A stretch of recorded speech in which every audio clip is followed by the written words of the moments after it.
So, the trailer for The Conjuring Last Rites just dropped, and it looks like the end of the road for the Warrens.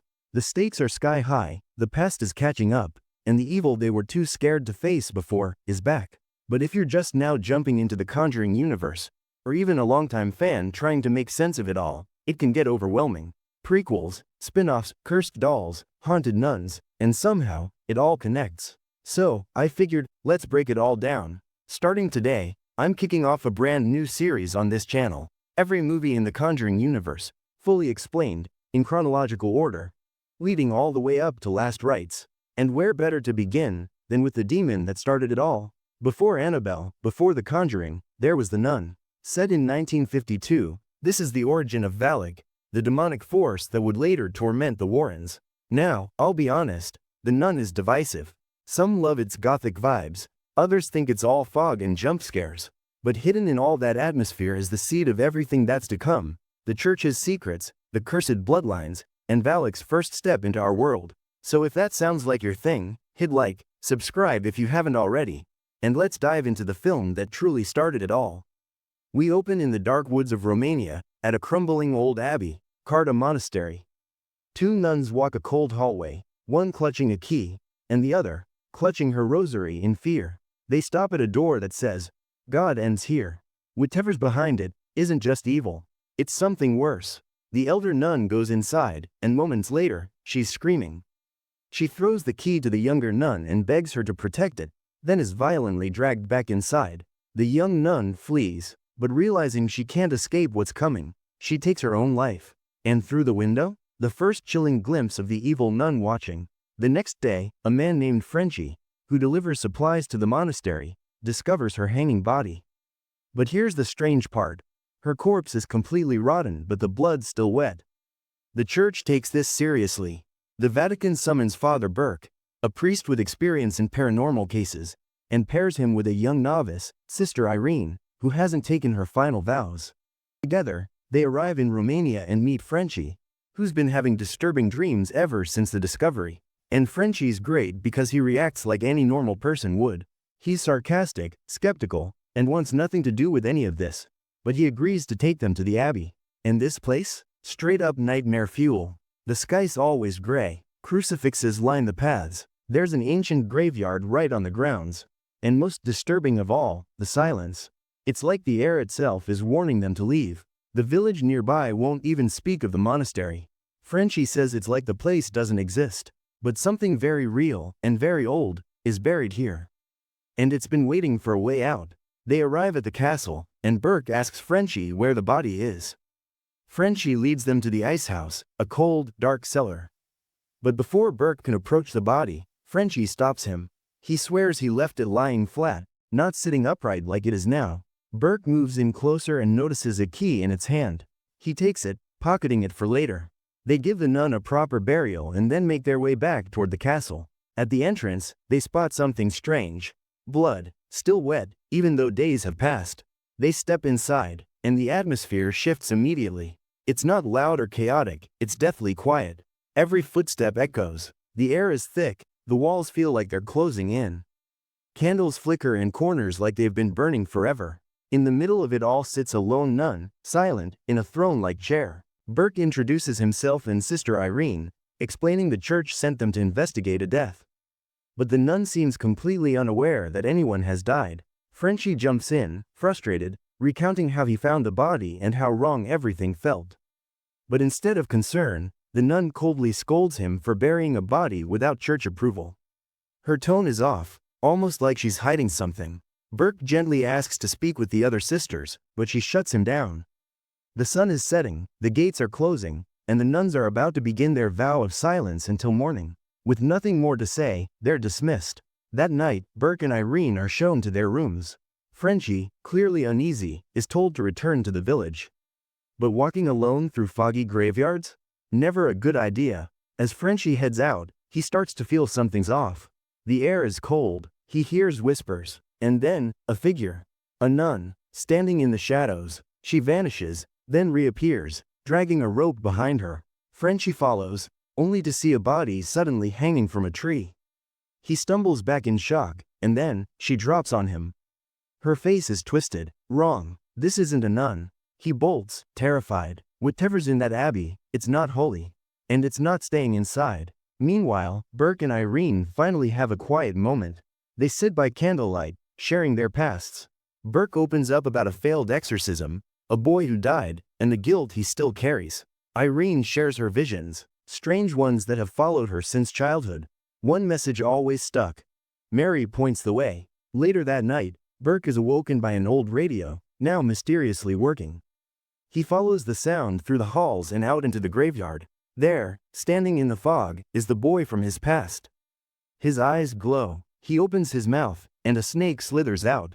It lunges. Burke stumbles back and falls into an open grave. The casket lid slams shut. Dirt buries him. He screams. No one hears. Now he's trapped, alone, underground. At the same time, Irene can't sleep either. She's drawn to the dimly lit prayer room, candles flicker, and a massive crucifix looms overhead. There, she sees nuns kneeling in silent prayer. Then, a shadow begins to grow behind the crucifix, slow, unnatural. The temperature drops. The shadow glides across the wall and slips into a mirror. Irene turns to look, and suddenly, the room is empty. Then, jump scare. The evil nun appears behind her in the mirror. It shatters. The crucifix crashes to the ground. Irene bolts, heart racing. Outside, she hears something chilling. A bell ringing from the graveyard. The monastery had a grim tradition. Bells were tied to buried bodies, just in case someone was buried alive. Irene runs, following the sound through the fog. She zeroes in on a grave, grabs a shovel, and digs desperately. Just as she breaks through the dirt, a hand grabs Burke's face from inside the coffin. There's something else in there with him. Irene swings the shovel, busts the coffin open. Burke gasps for air, barely conscious. He stumbles out, shaken to his core. There's an evil presence here, he tells her. And then they see it, lying in the grave next to them. A skeleton, holding an ancient book. Not a Bible, something darker, covered in arcane symbols. This is no ordinary haunting. This is a war between light and something much worse. The next morning, Burke and Irene return to the monastery. But everything feels different now. Off. Irene decides she's done waiting for answers. It's time to confront the nuns. Before she leaves, Burke hands her the key they found on the dead nun. He's convinced it means something. As Irene steps into the courtyard, she spots a nun dressed in black, standing silently on the upper level. She calls out, but the nun turns and walks away. Irene follows. The hallways twist and narrow until she reaches the prayer chamber. A nun is kneeling there, praying silently, like she's in a trance. Before Irene can speak, another nun appears behind her, Sister Uana. She gently stops Irene and whispers, "The prayers must never stop. Not even for a moment. Something evil is here," Uana says, "and the constant prayers are the only thing keeping it at bay." She urges Irene to come with her. Meanwhile, back in the village, Frenchie's trying to shake off the horror from the night before. He sits alone in a small bar, nursing a drink. But then he hears something disturbing. A young girl, just 12 years old, has taken her own life. The locals are murmuring. They say it's not a coincidence. Something has escaped the abbey. And it's spreading. Back at the monastery, Father Burke pores over the book they dug from the grave. Page after page of twisted scripture, forgotten rituals, and demonic seals. And then, a name. Valak. This isn't just some spirit. It's a demon, a duke of hell, a master of deception, desecration, and disguise. And whatever it is, it's already here. That's when Father Burke realizes this isn't a normal case, it's something far more dangerous. Before he can even process it, the monastery gates slam shut behind him, sealing them in. Meanwhile, inside, Sister Uana finally opens up to Irene about the dark history of the place. Long before it was a monastery, the building was a castle owned by a duke obsessed with the occult. He performed rituals and eventually managed to open a rift beneath the castle, a literal gateway to hell. But before his evil could fully spread, the church intervened. Using holy relics and the blood of Christ, they sealed the rift and turned the castle into a monastery.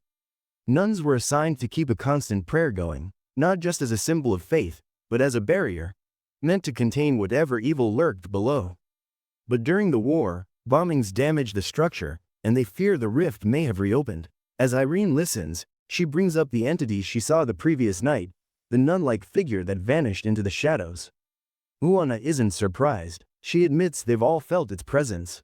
It prowls the abbey at night, wearing the guise of a nun to desecrate what's holy. Their conversation is cut short when another sister arrives to remind Uana that it's her time to continue the prayers. Uana tells Irene she must stay the night. The gates won't open until morning. She brings Irene to a spare room, and when Irene asks about the mysterious key Father Burke found, Uana claims to know nothing. Elsewhere in the monastery, Burke is alone in the main hall, going over ancient maps and texts from the grave.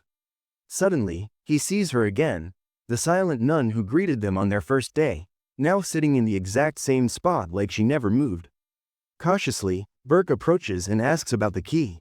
She looks at him, expressionless, and says it's too late, Irene is lost. Then her head snaps unnaturally, her body slumps lifeless in the chair. When Burke leans in closer, she lunges at him, grabbing his wrist. He pulls back in horror, the hand detaching in his grip. And just like that, she vanishes, completely gone. Back in her room, Irene wakes up, gasping. She's had another intense vision, fog, whispers, a sense that something's closing in. Then she notices a nun silently kneeling in the corner. It's unsettling, too still, too quiet. As Irene gets closer, she sees rosary beads scattered across the floor. She bends down to gather them, and that's when it happens. Behind her, the ghost of the nun who hanged herself appears, replaying her death in an endless loop. Irene watches in horror, frozen. Suddenly, her door creaks open, and a whisper echoes through the hallway. It's Uana's voice, calling her name. Irene grabs a candle and steps into the dark corridor, following the sound. But this isn't just any hallway. She finds herself in the same corridor we saw at the beginning of the film. Crosses cover every inch of the walls, some upright, some inverted, some barely hanging. It feels like a warning, or a failed attempt to keep something contained. At the end of the corridor is the door. The one marked, God ends here. This time, it swings open on its own. And waiting inside, is the demon nun, standing completely still, like it's been expecting her. Irene tries to run, but she's suddenly dragged backward by an unseen force. She claws at the stone floor, trying to grab the key, but it slips from her grasp. Just as she's about to be pulled into the darkness, the heavy door slams shut, and the force stops. Irene gasps for air, shaken. Blackened hands rip through the wooden door Irene just escaped from, clawed, inhuman, and desperate to grab her. She runs, panicked, until Sister Uana appears and pulls her into a narrow corridor. Uana tells her to grab her belongings and meet in the chapel. At this point, it's clear, only constant prayer is keeping the evil at bay. Elsewhere, Father Burke sees a nun silently glide behind a heavy curtain. He follows, but there's nothing there. Just a wall. This place isn't just haunted, it's alive, and it's toying with them. Meanwhile, Irene arrives at the chapel. She sees the same praying nun from earlier, kneeling beside a covered body. As she lifts the cloth, her blood runs cold. It's Sister Uana. Dead. If Uana is lying here, then who pulled her into the hallway? Back in the monastery, Burke sees the ghost of the boy again, and this time the entire hall begins to shake. Cracks split across the stone floor, tunes rattle, and corpses begin clawing their way out of the walls.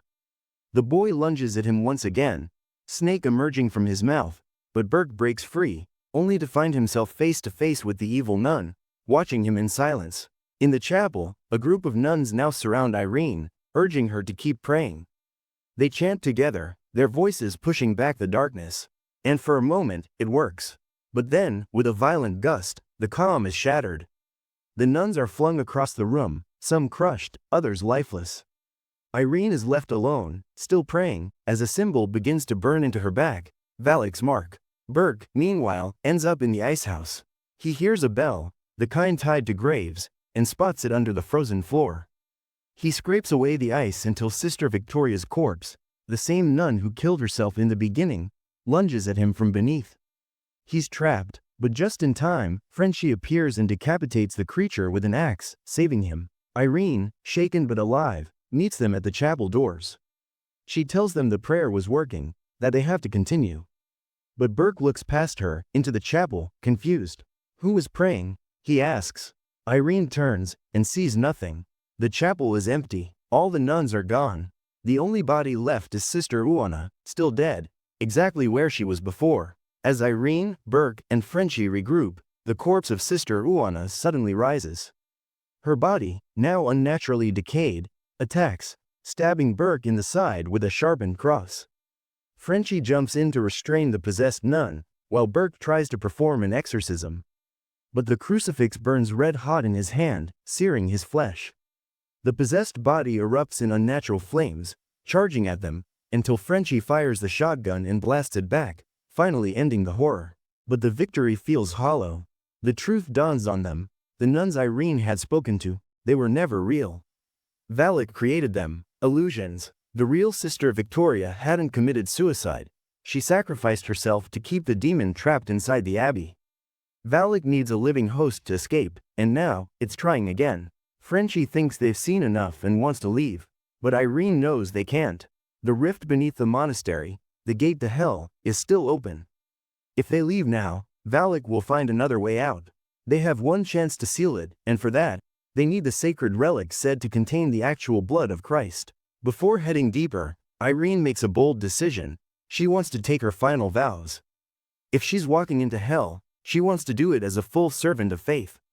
Father Burke performs the ceremony right then and there, and Irene becomes a nun. In the depths of the Abbey, they find a statue of Mary, its outstretched hand pointing toward a wall. Irene recalls the message from her visions. Mary points the way. Using the key they found earlier, she unlocks a hidden chamber behind the wall. Inside sits the sacred relic, a small vial of ancient, holy blood. Burke places the chain around Irene's neck. It's the only weapon they have. They push onward and reach a final set of doors, but once inside, they're separated. Burke, Frenchie, and Irene each pulled into different dark corridors. Frenchie is spooked by shifting shadows. Burke fights through illusions and whispers. Irene is attacked by faceless, violent nuns and eventually stumbles into a massive, candle-lit circular chamber, the portal room. The floor is marked with Valak's sigil, glowing faintly beneath her. Suddenly, the doors shut and she's surrounded by crusader-like figures in robes. Trapped. Meanwhile, Frenchie finds his way to the same chamber.